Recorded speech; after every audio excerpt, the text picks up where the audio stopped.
নমস্কার বন্ধুরা, মম মিষ্টি লাইফস্টাইলে তোমাদের সবাইকে আরও একবার স্বাগত। তো আজকে বানাতে চলেছি পটলের দোরমা। তো তার জন্য কি কি উপকরণ লাগছে সেগুলো তোমরা দেখো। পটলের দোরমা বানানোর জন্য এখানে হচ্ছে পটলে নুন মাখিয়ে নিয়েছি ভালো করে ধুয়ে। এখানে মাছ নিয়েছি, মাছগুলো আবার ভেজে নেব। আর এদিকে আদা, রসুন, জিরে, ধনে আর শুকনো লঙ্কা গুঁড়ো নিয়ে নিয়েছি।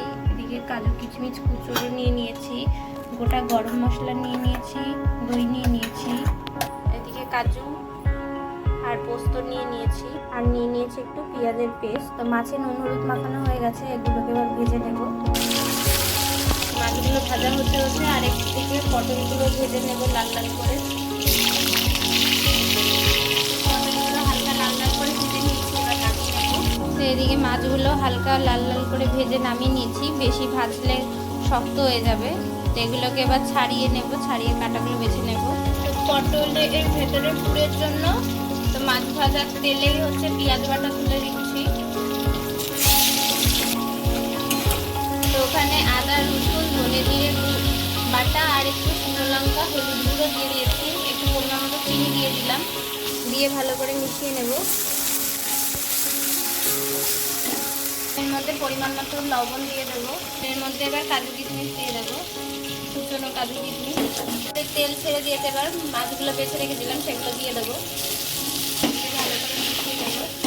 এখানে মাছের পুরটা রেডি হয়ে গেছে, এবার এগুলোকে পটলের ভিতরে ঢুকিয়ে দেবো এক এক করে। তো পটলের ভেতরে পুরগুলো এরকম ভালো করে ঠেসে ঠেসে ঢুকিয়ে দেবো। তো সবগুলো এইভাবেই পুর ভরে নেব পটলগুলোর ভেতরে।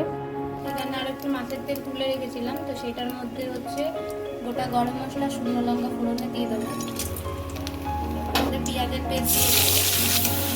এখানে আদা, রসুন আর ধনে জিরে আর শুকনো লঙ্কা গুঁড়ো দিয়ে দিয়েছি, এগুলো মিশিয়ে নেবো। একটুর মধ্যে পরিমাণ মতো হলুদ দিয়ে দেবো, উপকরণগুলো ভালো করে মিশিয়ে নেবো, ভালো করে সবগুলো মিশিয়ে নেবো। একটু কালারের জন্য একটু কাশ্মীরি লঙ্কার গুঁড়ো দিয়ে দিচ্ছি। এর মধ্যে একটু পরিমাণ মতো চিনি দিয়ে দেবো, পরিমাণ মতো লবণ দিয়ে দেবো।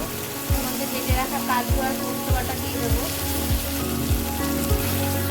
একটু টক দই দিয়ে দেবো 2 চামচের মতো। মশলাটা থেকে তেল ছেড়ে দিয়েছে, এর মধ্যে এবার জল দিয়ে দেবো পরিমাণ মতো গ্রেভির জন্য, দিয়ে এটা একটু ফুটিয়ে নেব। ঝোলটা ফুটে গেছে, এর মধ্যে এক এক করে পটলগুলো ছেড়ে দেবো।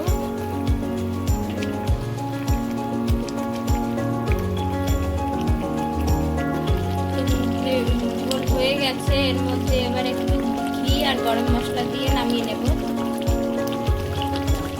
তো দেখো নামিয়ে নিয়েছি। তো তোমরাও বাড়িতে রেসিপি